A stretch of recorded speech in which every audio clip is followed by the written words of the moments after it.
Hello, I'm coming to you live from Fitzpatrick Canyon. I'm in a horse little area underneath Ernie Howlett, and my daughter is getting a lesson from the South Bay Cowboy Club. Erica has got a few horses and does privates down here, and so they're spinning around in the background, and it is an absolutely gorgeous day in Palos Verdes. Sun is out, skies are blue, temperatures are perfect, there's a little breeze.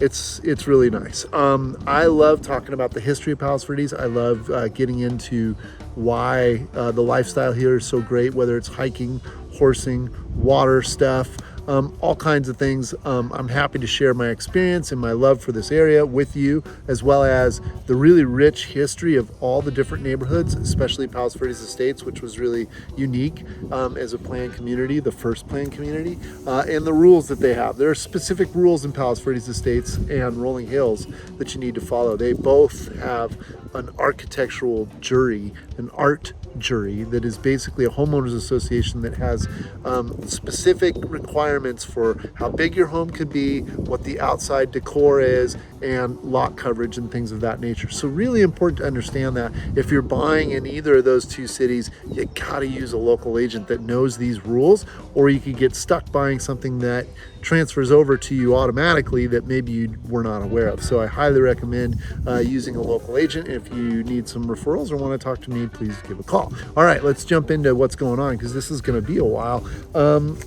This is 2 weeks worth, because July 4th hit and I just took some time off. That's what I had to do, and it was nice. So the first week we're going to discuss right now in our update is from June 26th to July 3rd. And what I typically do is tell you how many listings were on the market or changed at that time. It was 58. We had 31 in the active, 18 that went into escrow. That's one of our biggest escrow numbers, and 8 sold. Actually, if I look back, it looked like last week we also had 18 in escrow, but before that week, there wasn't nearly as many, more like 12 and 15 and 15 and 10, so 13. And anyways, I guess that's somewhat consistent, but where we did change was the amount that came on. So 31 as opposed to the week before, 42, the week before that, 33 the week before that, 36.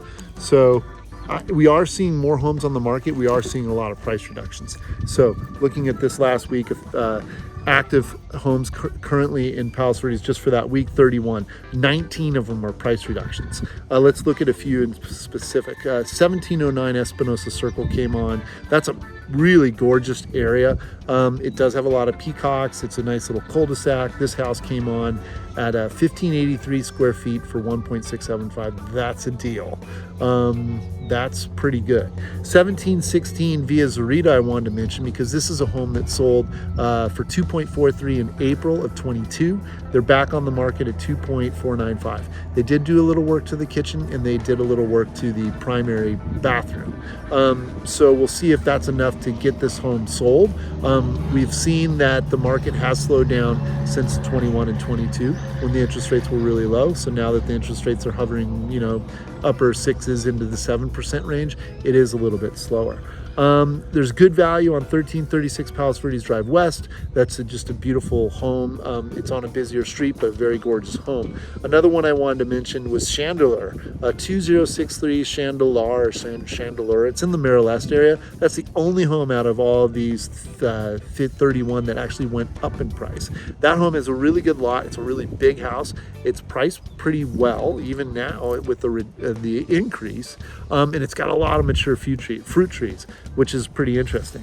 Another one to kind of look at, but also be very cautious, is Exultant, 4348 Exultant. It's down to 1.148, which is under 700 a foot. That is a really good value. However, that is in the Seaview neighborhood where there was some land movement. I don't know where that stands today. Yes, Seaview has been stable. They're getting their electricity back, and their gas, I think, is coming. But that was just an area that moved that hadn't historically moved, and that's something I would watch, although the value's there. If they're able to stop that movement, then that's going to be a no-brainer, really good deal. Incidentally, I have a listing at 84 Yacht Harbor. They've done a price reduction now under $2 million, so they're at 1,995. That's 1,600 feet in a private beach community. That is really, really rare, and that home shows no signs of movement. It is also completely electrical. It's got solar and a battery power, so it's off the grid. That is something to look at and really even look at for an investment. You can't do short term, but you can do month or longer, or 3 months, summer, that kind of stuff. Do it in the winter as a rental. There's some interesting, that would be one to look at. All right, and then at last, 4005 Admirable. This is a gorgeous home. It's bigger, it's been renovated. He took a small house and made it a bigger home with the second story master bedroom up there with the private viewing deck looking up the coast. Some very nice features. That's not bad at $745 a foot, listed at $2.5 for the size that you get. That's good value. Okay, let's look at what went into escrow. Once again, this is June 26th to July 3rd. 1816 Via Estudio went into escrow. It needs work. It was priced in the mid 750s. When you look at that, the homes that need work, they're in that 800 or less range, whereas homes that are fixed up, like the one on Pacheco that was relisted, that's up at like 1,300 a foot. So not everyone likes to use dollar per square foot as a way to show the value of a home. It's a great way to generalize the values in an area, but a smaller home will have a higher dollar per square foot and a larger home will have a lower dollar per square foot if the prices are all consistent. So it you got to figure out the price of the area, because location. Then you look at the house, the floor plan, the attributes, the kitchen, the baths, the flooring, windows, or whether or not it has a view. And I can use dollar per square foot in my analysis to help me understand the value, but not everyone does, and it's not a sure thing. It is the way that a lot of the websites use it. They'll take an average of an area and use that dollar per square foot to create their Zestimate or whatever. Sometimes they really don't know what they're talking about, because you got to get into the home and see the other parts of it that make sense. Okay, so that's where we see stuff right now, is in that 800 if it needs work, somewhere in that range. And obviously Lower Lanada Bay gets a premium. Some of the higher dollar per square foots are in that area right now. Schooner went into escrow at 1.4. They dropped the price, it sold. 29240 Palos Verdes Drive East. It had a big lot. It needed a lot of work. It went into escrow. I was pretty surprised. It had multiple offers. It was at 1.5. That's probably why. But yeah, I mean, people aren't afraid to pay money right now for homes that need work. That's for sure. Okay, 7241 Avenida Altissima. I like this house a lot. This is one that just had the massive view. It was like all round like this. Some of these you can search the address and see videos. This one's there. Just glass the whole way around. Huge view. That was gorgeous. I believe there was multiple offers. It was priced just under 3, and I think it went a little bit over. Also, like 26905 Fond du Lac, they dropped their price, went right into escrow. 1917 Dalton, that was a really cool house. Definitely look at that video. It's a good area, Lower Lanada Bay. The house was all right, could use a few fix-ups, but it had the garage and a small little guest house off the back. I think that was why that one was a winner. It only took 5 days, it sold. 3904 High Tide sold 15 days. That's on the ocean side, down PV Drive East. Beautiful view. It's kind of close to Ganado. Big view. That was a good deal. 2804, here's a big one. That's a 10.9, so it's in escrow. I think it was fairly close to that price. It took 96 days, but that's a bigger home, and that's the first at that level. We haven't seen anything. We've seen a few in the 6s, nothing up over that, so that's a new sign there. 3904 Via Cardelena, very nice house, 42 days in escrow. And another one that I really liked, 30353 Avenida de Calma, 13 days went into escrow. That was a really good buy. I think it was like 2.6, but that was a good house, big view, very good buy. Looking at what sold, 2305 Via Rivera sold in 9 days. That was a cute little home in Lower Lanada Bay.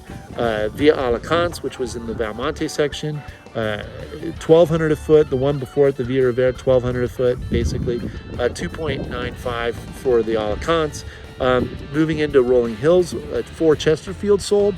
That was a fixer, and boy, oh boy, $841 for that. Yeah, took 69 days, 2.4. That is a really good price for Rolling Hills. You get a lot of land, some view, but you need to do a lot of work on that one. But still, that's something where you could really build something out of it. Another shocker was 85 Vanderlip. That was at $309 per square foot, took 279 days, sold for 1.25. They had been asking like 1.9. However, this is really close to one of the largest fissures I've seen in the Portuguese Bend landslide area. Really interesting to see a home sell at that price, 1.2, where there's potentially no access to that house. It's precarious to say the least. So, but a closed sale. So congrats to them. Discussing that whole what happened when the interest rates were low and where it is now. So 7372 Villa Dorado sold.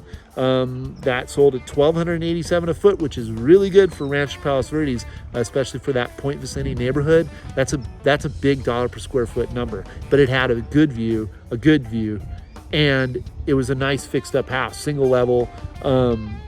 They paid $3.122 back in July of 23, but that was when the market was going nuts. There was multiple offers, things were going crazy. I sold one in the Shire Oaks house that I had sold with 28 offers, 400 over ask. So there are a lot of factors that play. Interest rates, the economy, market confidence, all those things add in. What else? Oh, I am starting to try and take the list of what I'm talking about and embedding it into the description. I'm putting it on a Google link and putting it in here so that you can see these homes that I'm talking about, and then maybe come back and listen to the segment of what I'm saying. So, all different ways to try and make this better. And if you have questions or suggestions, please call me. I'm all ears. I'm trying to also get a little bit more exciting by where I'm going as opposed to just a blank wall behind me. So, it'd be great if I could pull the listings up, but I haven't figured out how to do that and have myself in the video at the same time. So I'm technically challenged in that sense, although I do try to get whatever technicalities I can. All right, here's part 2. So now we're looking at July 3rd to July 10th. In that, we had 66 total listings, and to start off, we had 34 active with 17 price reductions. One of the reductions that I think is now slipping into a really good deal spectrum is the 1737 Via Boronado. That's priced at $2.375. That's at $906 a foot. The home has really cool, kind of mid-century modern with a lot of glass and some view. It could use some fix-up, but that's why it's in that 900 range. 2532 Sanchez is a new home, and it is priced like that. It's at $1444 a foot, which puts it at $4.745. But for that area, Sanchez, that's a really big number, up over 4. So we'll see how that trades. They had always said that they had an offer. Obviously they didn't, because it's been on now for a while, and they just reduced the price. 2708 is a new listing that just came out. This is a brand new house. They're priced at $3.99, and their dollar per foot is $12.55. That's a lot more reasonable than the $14.44 for the Sanchez. And this Elevado is a very good street in that Malaga Cove neighborhood. There are a lot of really high-end homes in that area. That's a good one to take a peek at. Not a lot of yard, but some view, and just really high end the way that they did it. It was nice. Deal of the week has got to be 29805 Knoll View, reduced to 1.499, which is just low. They were up over 2.2 and they came down. So I will try to attach the video to that one because I shot it. It's been on for a while. I have a feeling that they had a hard money loan and the note was called or something like that, because they went from 2.2 to 1.5, which is a huge reduction. So that's something to look into if you want to be on the east side. A couple others here that I think are good deals that should not last long. 30212 Calle de Sueños. That's 2,600 feet for 1.9. That puts it at $759 a foot. That's a good deal. And I kind of like this one better. 30243 Avenida Selecta, 2,800 feet at 2.088, which is $725 a foot. That one I can easily see you convert the garage into an ADU or extra space and build a garage in front. There's no view, but boy, is it a cool spot, and that's a good deal. All right, so look, biggest number I've seen, 21 in escrow. I've said that before, and was I accurate? I don't know. 18 is what I saw, but yeah, 21 is more. And that was what all happened through the 4th. So the 4th, even though people were out and enjoying themselves, there was still work to be done, and some houses sold. Some of those sales include the 3616 Via La Selva. That was a pretty cool house. There's video of it. That's all pool in the backyard, but really great area and priced under 2. So it was at 1895. 6609 Via Canada. Really surprised that one went fast, 1.6 in 10 days. So that was a quick sale over there in that East Marylest area. By the way, the La Selva was on for 36 days, so not bad with that timing. Okay, 1548 Addison is definitely something that you get to see what happens in Lower Lanada Bay. Home needed work. It was not that updated. It was kind of mid-century modern. A lot you could do with it, a lot you can do with that lot. I had some other ideas about the garage in the front. 2.1, I mean, that's 1820 square feet of living space. It took 5 days. That's at $886 a foot. So Lower Lanada Bay needing some work, $886. I mean, it's under 9. Like, it seems reasonable. 1917 Dalton, which we mentioned the week before, or was in last week's, which I liked. Anyways, that one, 5 days, it's in escrow.